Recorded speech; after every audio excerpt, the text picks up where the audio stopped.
Hello everybody and welcome back to the channel. So in this week's video we're going to be once again taking a look at our Jetberg Rover 800. This video is going to be a little bit different, mainly because all three of us are, well, the whole country in fact, is in lockdown, which means it's very difficult for us to actually film anything. And as much as Dan and Nick's excuse of we're mechanics or unqualified mechanics, not cameramen, might pass between those two, it's still going to look a bit shoddy. So what we've tried to do is actually film some clips on our phones, see what we're all up to, and mash it together into a nice video for you all. So what have I been up to then? Well, I've been stuck inside like most, seeing as I've been off work. Thanks to this, I've had barely anything to do. Recently it started snowing, so I've been going out for walks and enjoying the outdoors. But other than that, there's not been much to do indoors. I have been writing a lot though, and doing a lot of videos for YouTube, which has helped lift my spirits as well as yours, as I'm happy to see that all of you are really enjoying the content that we're putting out. As well as that, I got my first ever written feature in a magazine in the MG Car Club Safety Fast this month, which was fantastic. If you are a member, you'll already have that and you'll have already read it, and it'll be great to hear your comments on the article. It's called Life at Longbridge, and I got to tour around the site essentially, and I really enjoyed just writing about what's still there and what goes on at the Paul Rigby MG dealership that's still situated on the site. Other than that, I've not really been doing much. I've been, trying to keep myself active. I've even resorted to taking old car parts from my old Rover 200 and restoring them. What has Nick been up to then? Well, Nick's had a bit of problem with his Suzuki Swift. So here's what Nick has been doing with his Suzuki. I haven't been able to get over to Dan's to work on the Castle Gresley Rover because of this death thing that we've got called the national lockdown. But I have not been idle. I've not been working on Rovers, and the two reasons why I'm not working on Rovers is because my Rover itself has an issue with the sill, so it's going to spend a night outside in the cold and think about what it's done. And also, this sack of shit, which is my daily driver, needs a wheel bearing. Okay, so I'm going to entitle this section, What Your Car Shouldn't Be Doing. Listen to this.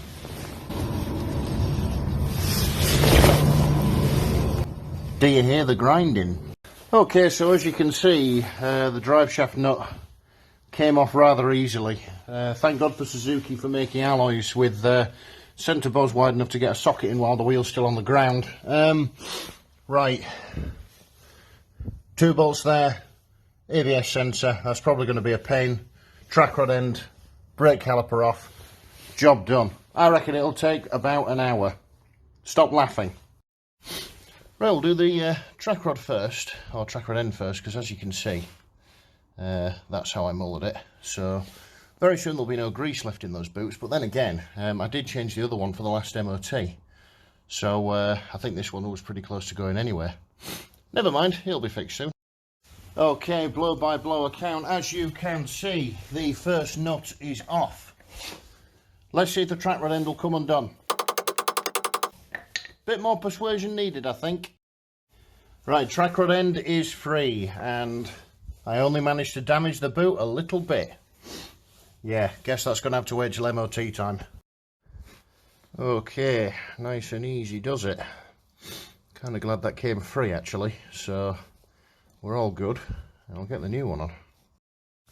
Right, so our first major, well, it's not really a disaster. I broke my ABS sensor. Okay, so now I'll show you why I'm replacing the ABS sensor. This is the new ABS sensor. That pile of pieces down there is the old ABS sensor.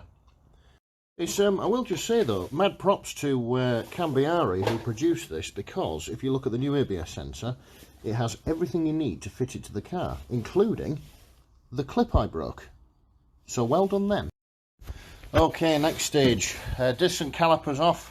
As you can see, drive shaft nuts out. Caliper is nicely out the way there. Right, bottom ball joint. Alrighty, so sit rep. Bottom ball joint's proving to be a little bit problematic. So what I'm going to do is take these off, get the drive shaft out of the way, and see if I can knock it through from the top. Wish me luck. Right, so here's something. Shaft's out. And as you can see, I haven't lost any gearbox oil. Touch wood. In fact, touch all the bloody wood in the world. It could still go horribly wrong. The total casualty list on the Swift in the taking off of the wheel bearing was an ABS sensor, a track rod end, and a bottom ball joint bolt and nut. All in all, not too bad. Not a bad job as well. So now I've just got to walk it down to my friends at Hull Jap Car Services and get the new bearing pressed in. Please remember that I'm a trained unprofessional, and some of the advice that you see here may not be beneficial to your car's health. Please do not try this at home. If you're unsure, seek trained professional help. Alright, last leg now. All fully built up. And touchdown. Sensors in, little wiry things in, bolted up. There's that clip I mentioned doing its job, and just connect it up and put the wheel back on. Oh, and there you have it, back on its wheels. Right, I'm going to wash up and then I am going to sit in the warm with a cup of tea because I am very cold. Gladly then, Nick's actually sorted the majority of it out. That Suzuki he's had for a year now, and it's really helped him out in the sense of he's got a tatty little car that's reliable. What's Dan been up to then? Well, Dan being the owner of the Jetberg Rover 800, he's been doing all the work. But a ton of progress has been made. Since the last video, we've had the windscreen fitted, windows fitted all around the car, so the car is now secure, as we've also got new door locks and repainted door handles. We've got trims, the scuttle trim's been done. We've removed all the broken glass from underneath the scuttle trim in the bulkhead. And finally, the most important part, the brakes. Now, amongst everything else, the brakes was the most important bit that we hadn't done. We got a mobile mechanic to come out during lockdown and bleed them for us. This would have been all well and fine. Dan literally just reversed it off his drive to move stuff about and found out that the brakes actually don't work. So he took a look at the master cylinder and the calipers, which are all absolutely fine. And after a bit more investigation, they've actually found out that the problem is with the brake lines themselves. Let's hand you over to Dan, shoddy filmmaking and all, and he'll tell you more about what he's been doing with the car. So there appears to be enough fuel in the car. I've checked the splash pool and the level has remained the same before and after top up. So now what I'm going to try and do is get these two knackered pumps here and make one good pump with the pump that I've had sent to me just here. Right, don't try this at home, kids, but I'm just going to check that in the sort of mechanism of the old pump, that the breather pipe and the intake pipe are not blocked.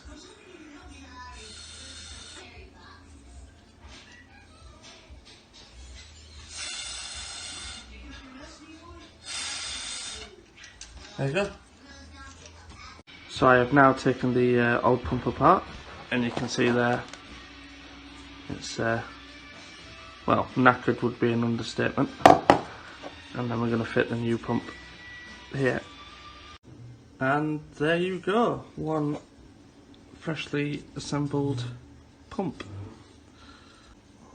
Let's hope it works. Right, so I've drained the tank, put some new petrol in, put the new pump into the tank. I've not bolted it in place, but it's secure with the two pipes there. So if you put the electric cables back on the sender, I don't know if that's actually required, but I'll plug them in just to avoid complicating anything. Right, so that's all plugged in now and secure. Batteries on. Right.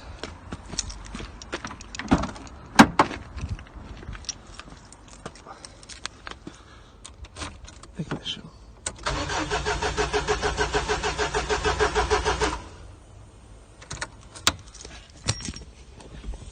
And it's pissing fuel out because I've not tightened the union properly.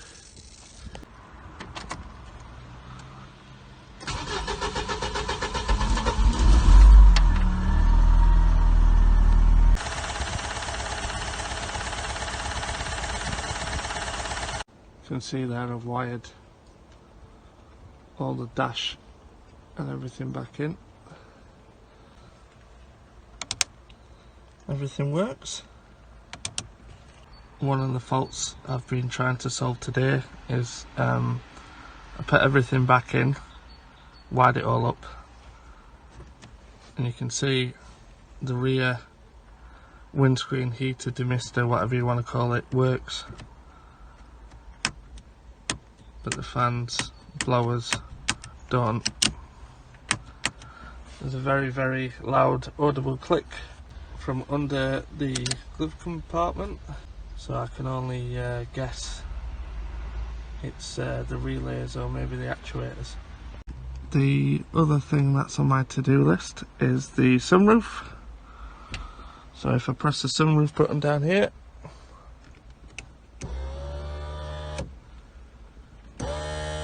you can hear the motor, the electrics are working, but the sunroof isn't moving.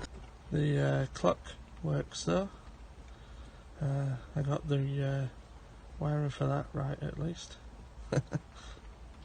So I've just done the door trimmings. Both the front passenger and rear passenger door, you can see there. Looks rather nice. And if you come over to this side, just starting on here, the idea is that you put the clips in on these little notches here, and then the trim goes on like that. There's two sort of like hooks at the end that go into those holes. It's as simple as that really. It's a little bit fiddly because if you bend these, or if they're already bent, you've got no chance at getting them on. But other than that, it's pretty straightforward. That one went on quite nicely. While I'm doing this, I just thought I would highlight the fact that eventually I do want to get this car resprayed. However, there's a dint in the door here that I can only guess was made by a brick or a rock or whatever they threw at the car to smash the windows. I'm actually thinking about keeping that. It's a bit of patina, a bit of character I like about the car and its history. So you can see now right around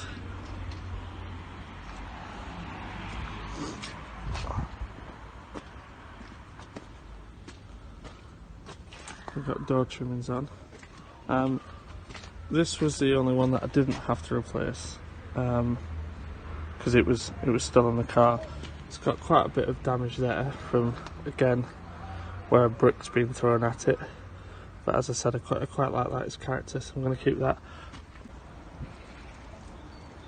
You see the front end there. Obviously I've not been able to pull the car out yet. It's looking pretty good. So as you can see, the Rover 800 is coming along very well since we last saw it in the When It All Went Jolly Wrong video. But it's still got a little bit of a way to go, and being a 30-year-old car, it could throw anything at us at any point in time. It is coming along though, and hopefully we can see the light at the end of the tunnel. Once we get this brake system fixed, it's just a case of that we need to take it to an MOT station, see whether it'll pass, and if it doesn't, then all we need to do is fix what's left on the list. That though is something for a future episode. So before you go, don't forget to check out our Facebook page and our Instagram page. So thank you very much for watching this video. Don't forget to leave a like and a comment, and to subscribe and hit the notification bell to receive notifications on future videos. But for now, I'll see you in a future video. So if you're ever buying parts for these things, always check, then check again, and then check again that you've got the right part. Because if not, you'll end up like me, and you'll end up paying £60 for a pair of rear brake discs that don't fit the car.